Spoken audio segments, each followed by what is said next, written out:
Waouh, c'était dur quand même, hein. C'était pas une partie de plaisir. On gagne quand même 1-0 en Irlande, France-Irlande. Deuxième match de qualification pour l'Euro.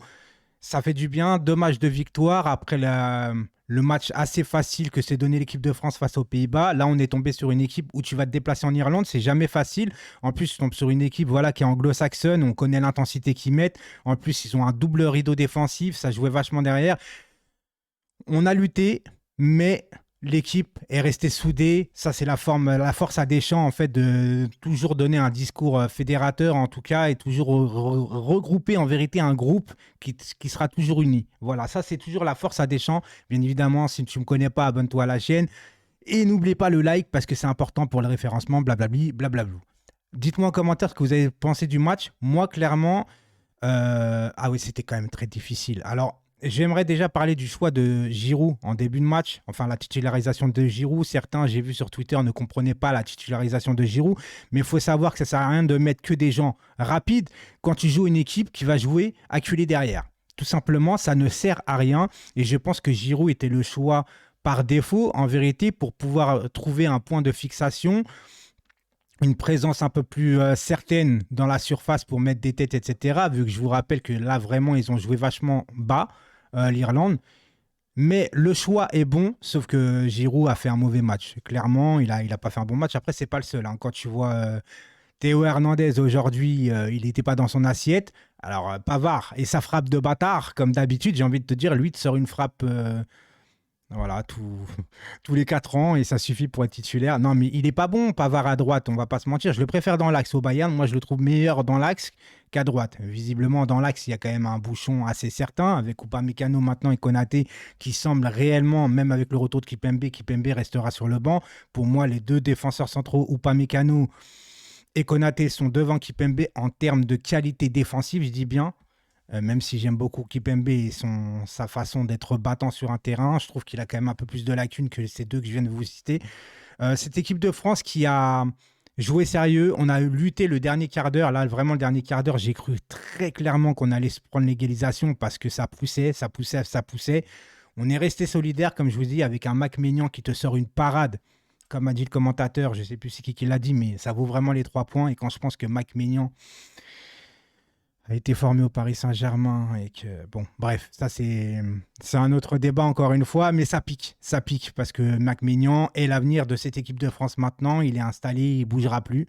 Pour ma part, après, à moins de sortir un nouveau gardien qui va te faire des trucs de ouf, mais que Mac Maignan est quand même rassurant, j'ai envie de te dire. Écoutez, la paire de milieu de terrain Rabiot-Camavinga, j'ai plus été ébloui un petit peu, entre guillemets ébloui, parce que là, ça serait trop un gros mot de dire ébloui, mais vous avez compris, Camavinga, je l'ai trouvé très technique, très impliqué. Rabiot, je l'ai trouvé un peu en dessous. Qu'on aime ou qu'on n'aime pas Rabiot, Rabiot n'a pas fait un énorme match, même si Rabiot, je trouve qu'il est vachement bien installé maintenant dans cette équipe de France. Camavinga a très bien remplacé Chouameni. Kamavinga a un profil un peu plus aux offensifs. J'ai l'impression quand même que Chouameni avait fait un peu plus de sûreté derrière. Et puis devant, Mbappé, je ne l'ai pas trouvé bon. Colomwani, je l'ai trouvé très, très en jambes. Très en jambes, très remuant. Il débauche une débauche d'énergie illimitée. Tu as l'impression de voir un Blaise Matuidi 3 poumons, mais en attaquant. Par contre, le fait qu'il se dépense énormément, il y a quelques maladresses devant.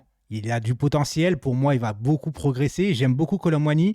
Mais là, pour le moment, à l'instant T, je trouve quand même qu'il a une certaine maladresse devant. Bon, ça va se rectifier au fur et à mesure du temps, des années, de l'expérience, etc. Mais en tout cas, le choix de Giroud, pour moi, est juste. Est juste, sauf que voilà, ça n'a pas fonctionné. Mais tu peux pas mettre Colomwani en pointe de fixation comme ça dans cette équipe-là. Tu as pu le faire après quand la défense était un peu plus fatiguée et tout.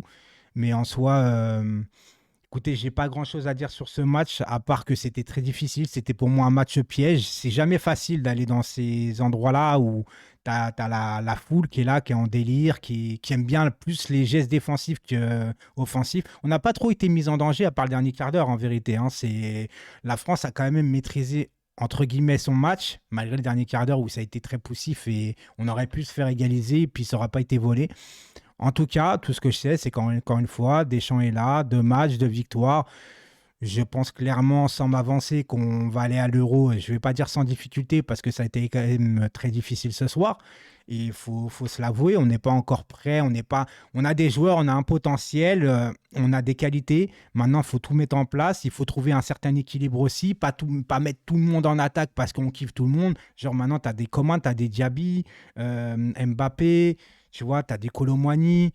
T'as Giroud qui a un profil atypique et je le répète encore une fois, même si certains me parlent, ouais, il faut maintenant viser sur l'avenir parce que Loris a pris sa retraite, parce que Varane a pris sa retraite, parce que Pogba n'est plus là. Sauf que ces trois-là que je viens de vous citer, par exemple, c'est des profils qui sont remplaçables. Aujourd'hui, Giroud a un profil qu'on aime ou qu'on n'aime pas. Moi, Giroud ne me fait pas lever de mon canapé, par exemple. Mais je le trouve important sur certaines phases de jeu. Et Giroud a un profil, encore une fois, je le répète, atypique. Pour moi, on n'a pas de profil Giroud en équipe de France à part Olivier Giroud. Alors, comme un Mandzukic ou un truc comme ça, tu vois, c'est les mêmes profils un petit peu similaires. Et Kolo Muani, pour moi, ne peut pas remplacer Giroud dans ce poste-là, en vérité, parce qu'il débouche beaucoup d'énergie.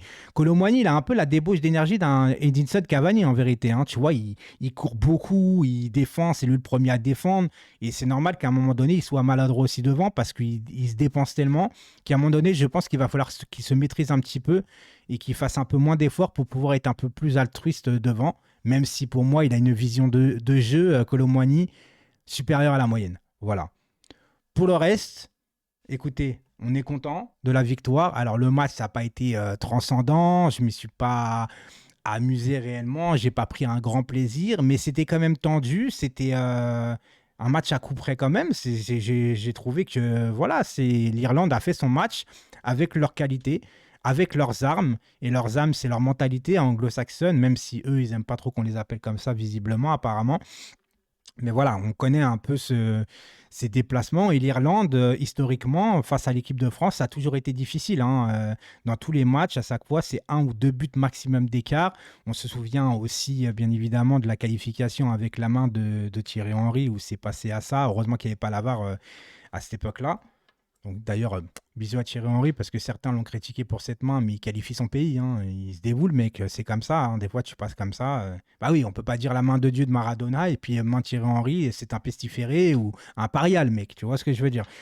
Donc voilà, les gars, franchement, c'était un petit débrief tranquille où voilà, l'équipe de France fait du bien. En tant que Parisien, je trouve que cette équipe de France me fait du bien, tu vois, me fait du bien à regarder jouer, etc. Même si aujourd'hui, ça n'a pas été oufissime. Encore une fois, comme je vous le dis, on se retrouve bien évidemment bientôt. On va parler du PSG cette semaine sur ma chaîne. On se retrouve mercredi sur la chaîne de Julien Logone pour parler de l'avant-match face à Lyon qui se déroulera dimanche. Voilà, donc je vous invite à aller voir sa chaîne avec plaisir.